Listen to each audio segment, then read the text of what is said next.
It began with a sound Michael Dawson couldn't explain. A soft, near-inaudible chime in the middle of the night, like a phone notification quickly silenced, or a message alert smothered beneath someone's hand. At 2:41 a.m., the house on Willow Creek Road lay draped in mountain silence. Outside, the Blue Ridge forest curled around their yard, humming with crickets and faint wind. Inside, only the rhythmic click of the ceiling fan broke the quiet. Michael lay awake, eyes open in the dark. There it was again. Not loud. Not obvious. But not random. A vibration. A buzz. A flash. Not his phone. Not his work tablet. Which left only one option, Emily's phone, buried somewhere on her side of the bed. He turned slightly. Emily was sleeping on her stomach, dark hair spilling over her pillow.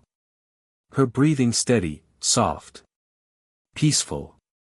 But her phone wasn't on the nightstand. And she never left it off the charger overnight. Michael swallowed, steadying his breath. Something was wrong. He didn't know what. He couldn't prove anything. But somewhere deep inside, something old and primal stirred, a quiet instinct a man feels before he knows why. The feeling that he was losing something. Or worse, that someone else had already taken it. Asheville was painted gold the next morning. Sunrise rolled across the misty Blue Ridge Mountains, spreading warmth over the city's brick buildings, craft breweries, and morning coffee lines.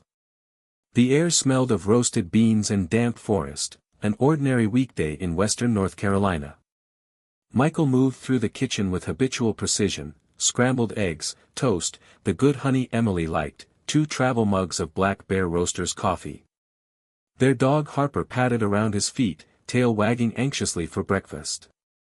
Emily came downstairs wrapped in her robe, looking perfect in that effortless way she always did, delicate features, clear blue eyes, the kind of natural beauty that didn't fade in the early morning light. "Morning," she said, voice still sleepy. "Morning." He handed her a mug. She smiled, but something was off. A fraction of a second delay. A little too careful. A little too polite. Michael watched her as she sat at the table, tucking her hair behind her ear in that graceful, practiced way she had. But her eyes didn't linger on him the way they used to. She checked her phone twice during breakfast, quick glances, screen tilted away. And the phone. It now lived in her robe pocket. Not on the table. Not lying around like it used to. Not anywhere he could reach for it without permission. He felt that cold stirring again. "Big day at the gallery?" he asked casually. She blinked. "What?" "Oh, yes, yeah. New exhibit prepping. I'll probably be late tonight." "You didn't mention that." "I thought I did." She hadn't. He knew she hadn't. But he didn't push. Not yet. Emily kissed him lightly on the cheek before grabbing her keys. The kiss felt like a habit. Not affection. Not love. A ritual someone performs long after the emotion behind it has faded. And as she walked out the door, the echo of that midnight buzz returned to his mind like a whisper. Something was happening. He just didn't know what.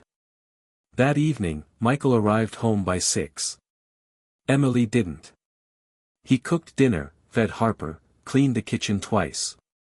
7:30 turned to 8. 8 turned to 9. Messages went unread. Calls sent to voicemail. Finally, at 9:47 p.m., Emily came in quietly through the front door, her hair windswept, cheeks flushed, perfume stronger than usual. "You're late," Michael said calmly.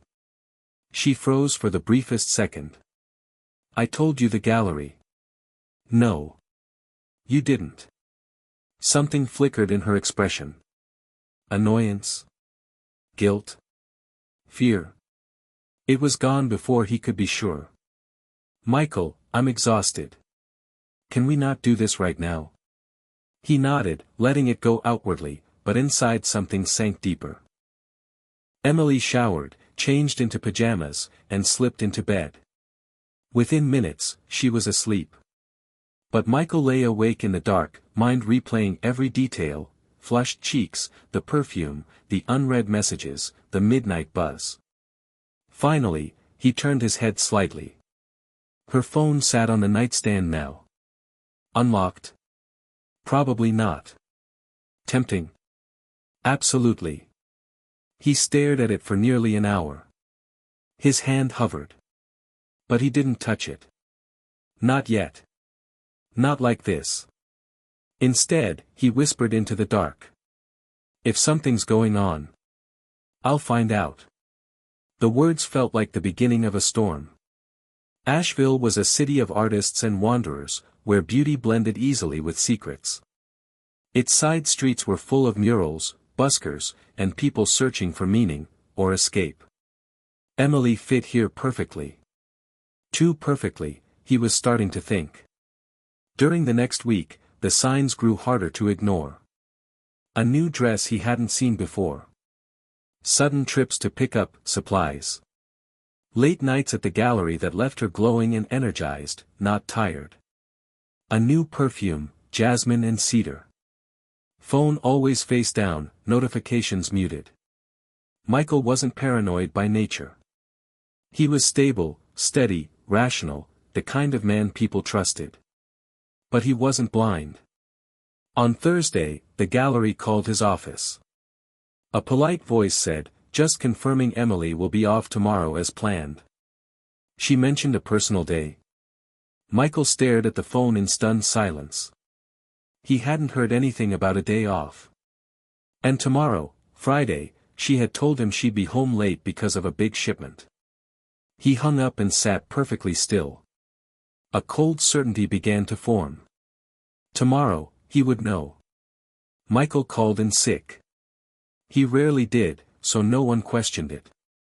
He watched Emily leave the house dressed beautifully in a way that didn't match a normal gallery day: fitted jeans, a soft gray sweater, new boots, hair styled with extra care. She kissed him quickly. "See you late tonight, okay?" "Of course," he said smoothly. He waited 2 minutes, then grabbed his coat and keys. He followed her. From Willow Creek Road to Merrimon Avenue. Onto I-240. Then into downtown Asheville. But she didn't go to the gallery. She drove past it without even slowing down. Instead, she turned into the parking lot behind the Pinewood Inn, a small boutique hotel tucked between two breweries. Local couples used it for weekend getaways. Travelers used it for scenic stays. And some people used it for things they didn't want anyone to know about. Michael's heartbeat turned mechanical, steady, rhythmic, deadly. Emily parked. Got out. Looked around. Then she walked toward room 214. Michael had never seen her move like that. Focused.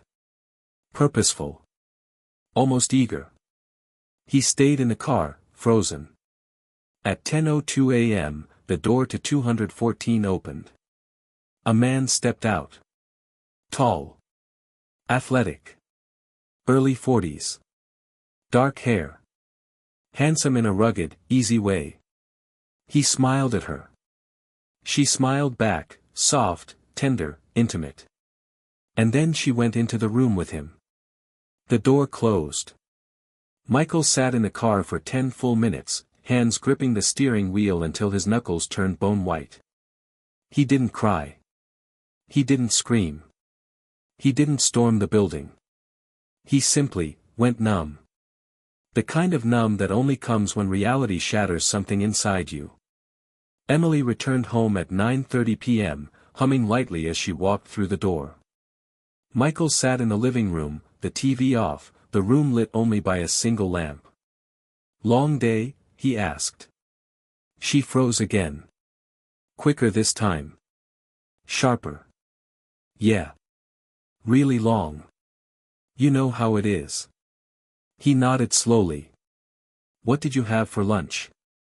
She blinked. "What?" "Lunch," he repeated. "What did you have?" She hesitated. Just grabbed something quick near the gallery. He held her gaze.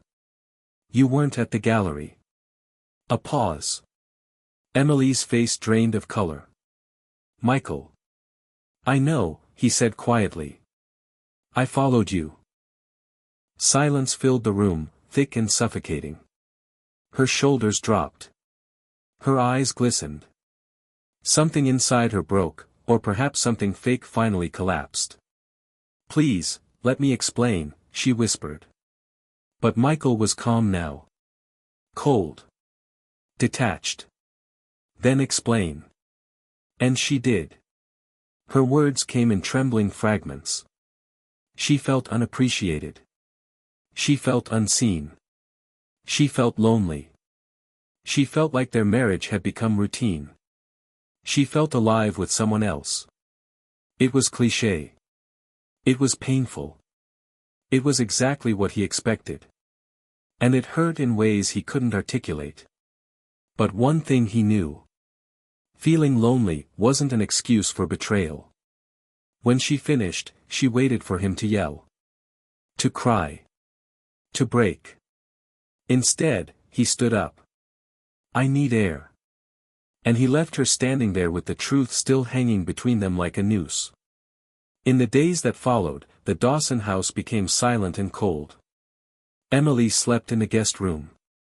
Michael barely spoke. They coexisted like strangers. He didn't forgive. He didn't forget. He didn't rage.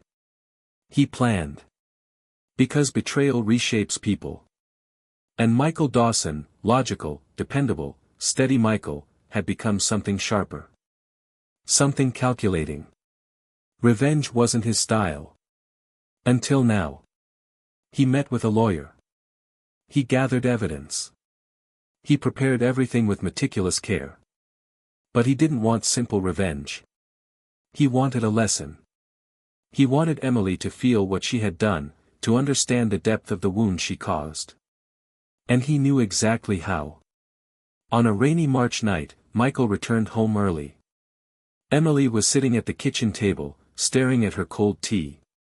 She looked exhausted, hollow, frightened of him in a quiet way. Michael, can we talk? Yes, he said. We're going to. He sat across from her, placing a neatly organized folder on the table. Inside. Photos of Emily entering room 214. Screenshots of her messages, retrieved after he legally accessed shared data. A printed hotel receipt showing 2 occupants. A draft divorce agreement. Emily's breath caught. Michael, please. Don't do this.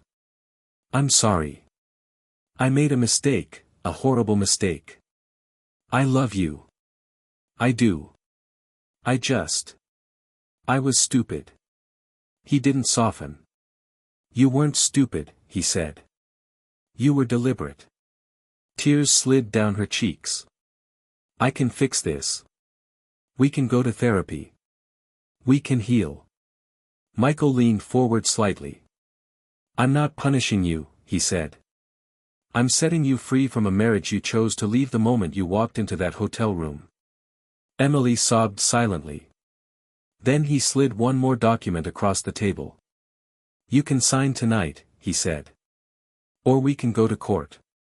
Her hands shook violently as she picked up the pen. Why are you so calm, she whispered. Michael looked at her with a strange, broken clarity. Because the hardest part already happened, he said. I lost you long before I followed you. This is just the paperwork. And with that, Emily Dawson signed her name. Their marriage ended not with a fight, but with a quiet scratch of pen on paper. Spring arrived early in Asheville. The dogwoods bloomed. The sun returned. The mountains glowed with fresh green. Michael sold the house on Willow Creek Road and moved into a downtown apartment overlooking the river. It was small, modern, and empty in a peaceful way. Sometimes he walked past the Pinewood Inn on his way to work. Sometimes he thought about room 214. Sometimes he thought about Emily's face the night she signed the papers. But he wasn't destroyed. He wasn't broken. He was rebuilding. And on a warm April morning, standing on his balcony as the French Broad River shimmered below, he realized something with steady certainty. Some endings are not losses. Some endings are freedom. And some betrayals become the beginning of a life you didn't know you deserved. Michael inhaled the mountain air. He exhaled the past. And walked forward into the quiet, open future.